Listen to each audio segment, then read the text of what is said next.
Welcome back to the show. Check out these headlines we have here. Jeremy Hogan talking about his gains. We got a new Argentina president. He's talking about being bullish on crypto and the US dollar too. We'll get into it. Banco Santander offering Bitcoin. Retail investor trap. Watch out, ladies and gentlemen. ISO deadline pushback. We'll tell you when.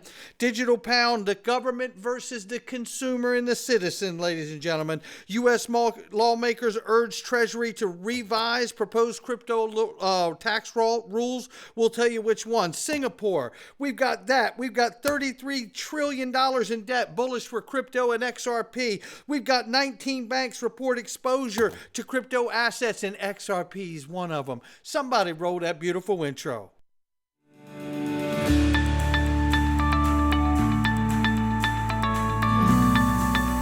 Digital Perspectives with Brad Kimes. Come on in.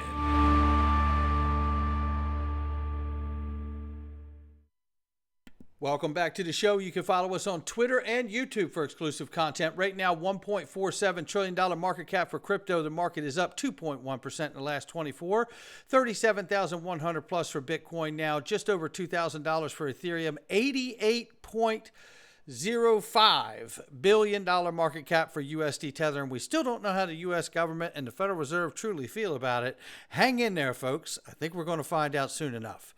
XRP, 62 cents at the number 5 spot, is sitting flat on the 24-hour, but off by 4.7 on the 7-day. Range of price right now is between 61.53 on the low side and 62.85 on the top. We're currently sitting at 61.98 right now. This is a key level according to the technical analysts. In order for us to run up to 85 cents to $1.05, we need to stay at this level or above. We will keep an eye on it for you. And then here is a reminder that Ripple has said themselves that they intend to go public. Linda P. Jones, 25-year Wall Street veteran here, says, you know what? Ripple might go public with an IPO in May 2024. Now, she's speculating, obviously, but I tell you what, I appreciate the seasoned speculation. I can tell you that. And if the IPO doesn't happen in the spring of 24, it is likely to be expected only in 2025. So either way you slice this, near term is the window we're looking at here. And I love the idea of a Ripple IPO as a shareholder, but I also love the idea that you can get it too. At Link2, you've heard me talk about it, but join the other 469,000 registered users. All you have to do is sign up and register and get started. It literally is that simple. But you know what? You need to understand this. Link2 doesn't get Ripple shares from Ripple. They get it from the employees, the shareholders themselves, and they buy it outright. So you are literally getting it from another employee that's at Ripple, not Ripple the company. This is a very, very key point to understand, because at some point, if Linda is correct about the IPO coming in 24 or 25 at the latest, it's going to start dawning onto these employees, maybe I don't want to sell it today because of what it'll be worth tomorrow. That's why I always wonder, when will it run out? Someday it's going to happen. Click that link and get started underneath the video. This here from Jeremy Hogan. He says, in what world is my 60% gain in XRP over the last 2 to 3 years bad? If I could have done 20% per year since I was 25, I'd be retired by now. How about it, Jeremy? You tell him. He says, Boomer Jeremy. Well, Boomer Brad says, I like it. And here we see this. There's geopolitical events happening everywhere, ladies and gentlemen. Argentina President Javier Milei plans to replace the peso with the US dollar and shut down the central bank after the peso has collapsed so severely in their country. And he is also super bullish on holding reserves in Bitcoin, especially. We'll keep you up to date as things move forward there. Now, we also see around the world, this is why I believe we will ultimately see the approval of these ETF products for Bitcoin, Ethereum, and I also believe XRP as well, and many other crypto asset ETF trusts will be developed and approved and launched sometime in the future. My speculation, not financial advice, but I believe that will happen, and I believe that will open the floodgates to an enormous amount of people who do not want to be us. They don't want to open an account on a crypto exchange. They don't want to do cold storage. They just want exposure to the asset through these ETF products. And here you can see Banco Santander now offering high net worth clients in Switzerland the ability to buy Bitcoin. And it always starts with the richest folk first, right? Because they get the larger run when the price goes up because they consider us, the retail investor, dumb money. Their comments, not mine. That's how they label us. But here I want you to see more evidence about not being treated like dumb money here. Shout out to Black Swan Capitalists. These two guys, I believe they're brothers, do a wonderful job. Let's take a listen to this quick clip here.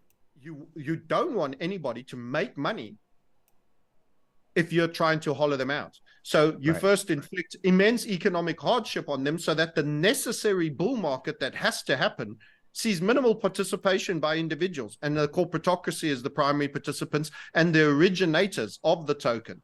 So the extreme worldly wealth. Look, this is exactly what we talk about on this channel. We believe there's a huge downside coming to the economy, a collapse, correction in traditional markets. We've said it a million times. But the trick is to be disciplined enough not to just have money to get through that time, but to be able to continue to invest during that downtime, because that's what the large financial institutions will be doing, right?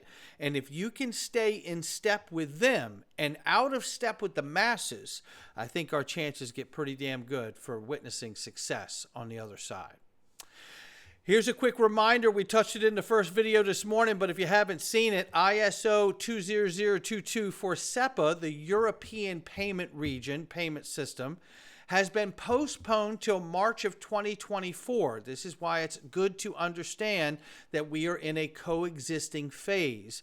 And this is why I talk a lot about the ISO 20022 going live and not looking for price reflection for these kind of false flag watermarks, but they still become important key fundamental accomplishments, right? When we reach these keystone marks, these places, to me, it tells me we are still on the right path. And why do I feel that way? Because even though price might not reflect it, we see here as Citibank ISO 20022 website says here, courtesy of MetaMan X, it shows ISO 20022 and the integration of crypto assets as well.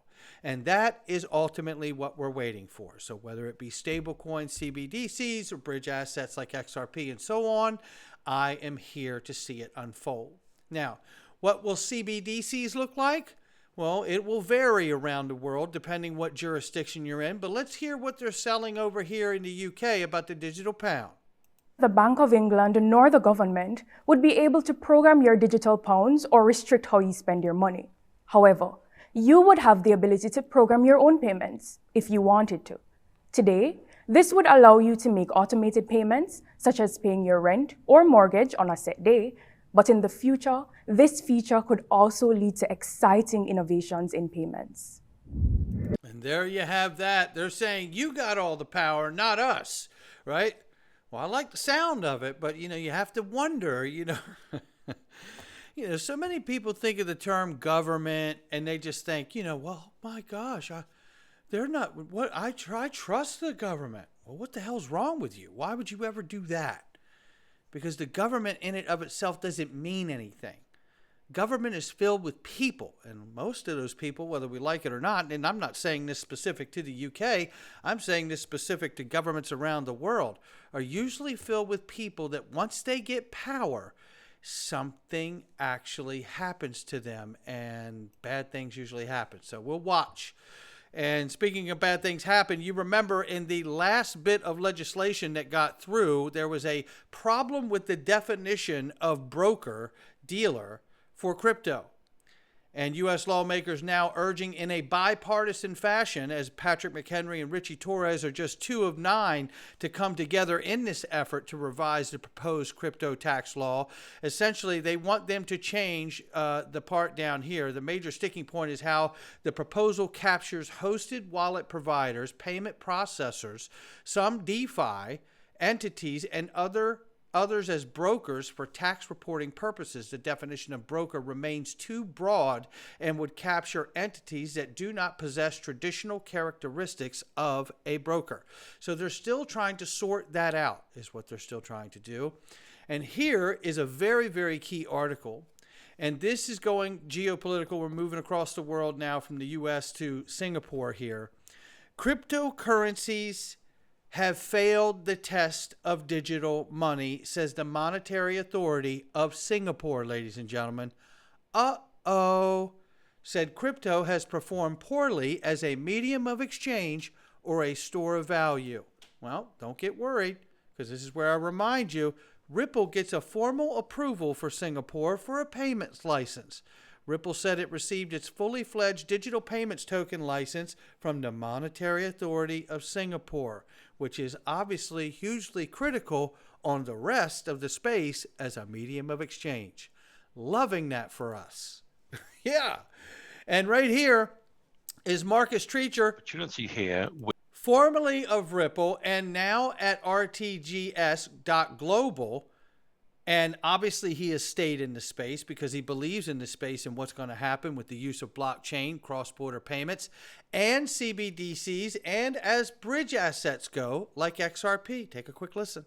With CBDCs running domestically and with a bridge asset, another cryptocurrency model, a bridge asset to connect those CBDCs together, the opportunity is to deliver liquidity on point in the moment, in microseconds, from one part of the world to another. And the model that we focus on is using XRP, which is a very high velocity and very high volume digital asset. It's a free floating asset, unlike a CBDC or stablecoin. Use it as a bridge currency between these CBDCs. So you imagine a world in future where there are, let's say, 180 individual CBDCs per jurisdiction in the world. Making markets between those CBDCs is quite challenging unless you have a common single point, the bridge currency, which then enables connections to be made more efficiently and markets to be made between these individual currencies. Now, he's not mincing any words here. He's explaining how XRP will sit in the middle of a new monetary system as a bridge asset between all the world's money and tokenized value. That's exactly what he just described right there. Don't believe it. It's still true. Will they capture the goal? I believe that they will. How much will they capture of that market? 100%? 10%? 5%? 80%? That is the question. The question now is not will it happen. The question is how much will they capture? They're already doing it. That's the beautiful part. Then there's this, Billy Bambraw, I guess I should say, senior contributor at Forbes, recently asserted that the U.S. monetary system is teetering on the brink of collapse. Sounds like Marcus Treacher's got it figured out exactly how you could help solve that problem. With digital assets such as XRP now positioned at a focal point for positive impact. You damn right. And you're talking about a $33 trillion debt problem that he's talking about here. The shocking $33.7 trillion inflation warning here U.S. Federal Reserve has put out. This is what's talking about him saying basically this dire prediction makes a compelling bullish case for leading cryptocurrencies such as Bitcoin and XRP. It says down here that the Fox contributor believes that the U.S. projected death spiral could lead to a collapse of the U.S. dollar and trigger a surge in price of Bitcoin and XRP and other cryptocurrencies and be akin to the gold rush. Yeah. So when you see that, and then you understand that 19 banks report exposure to XRP.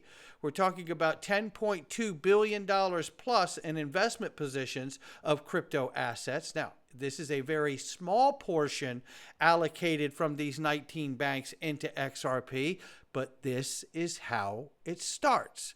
I remind people at home that Brad Garlinghouse has told us all directly that the OCC has told banks in the U.S., don't do it. Not till we say do it. Not the SEC, the OCC.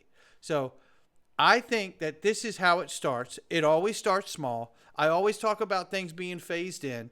Will they do 1% of payments like ISO 20022? Just because 100% or 75% of the network goes live doesn't mean they're going to do 100% of those payments in crypto or XRP.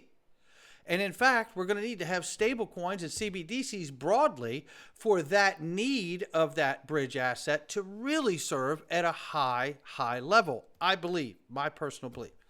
Now, with that being said here, you can see that according to Basel Committee findings, XRP ranked as the third largest altcoin in reporting of banks' disclosed commitment.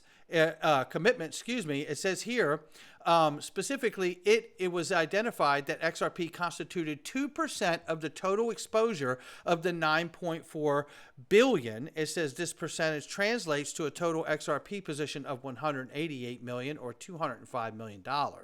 So look, it's small, and I'll show it to you in the BIS document right here. There it is, Ripple exposed 2%, right? It shows other positions as well. Again, the question comes down to when will banks be able to use it, right? But banks obviously, even on a small level, understand what it's for. That's why they have exposure to it right now. So this is just what we know about. This doesn't deal with anything like pre-allocated contracts, which we know for a fact actually happened, right? And they could still be happening. We don't know. But what we do know is that they did happen, and that is a fact. So how much is really being held that we really don't know about? I don't truly know that number, and I don't know who really does. But I'll tell you this. Banks understand what the problem is. Banks understand that they're going to be rolling out central bank digital currencies and stable coins alike. And when they do, you're going to need something to sit between all of these jurisdictions and countries' money in order to respect the jurisdictions, their regulations, and their beliefs, and everything that go along with their culture, so it's not challenged but complemented. And that's why Ripple XRP serves as water for the new financial system. I hope all of you will join us. You're missing out in the freedom zone. Let me tell you something. This is a censorship-free place. This is a great community already. There's so many people in here, you won't believe it. And today we're dealing with the extremely dangerous to our democracy. That's exactly right. Free press is dead, ladies and gentlemen. We also deal with some political events inside of here and mandate issues and many other things that I couldn't dream of having a discussion about on social media. If those things interest you and you love having a great discussion and you want extra content as well as the daily videos that I post with 0 Google ads, join us in here for next to nothing. And that is a fact, Jack. Don't believe it. It's still true. Not financial advice from me or anyone else. Come on in. We'll catch you on the next one.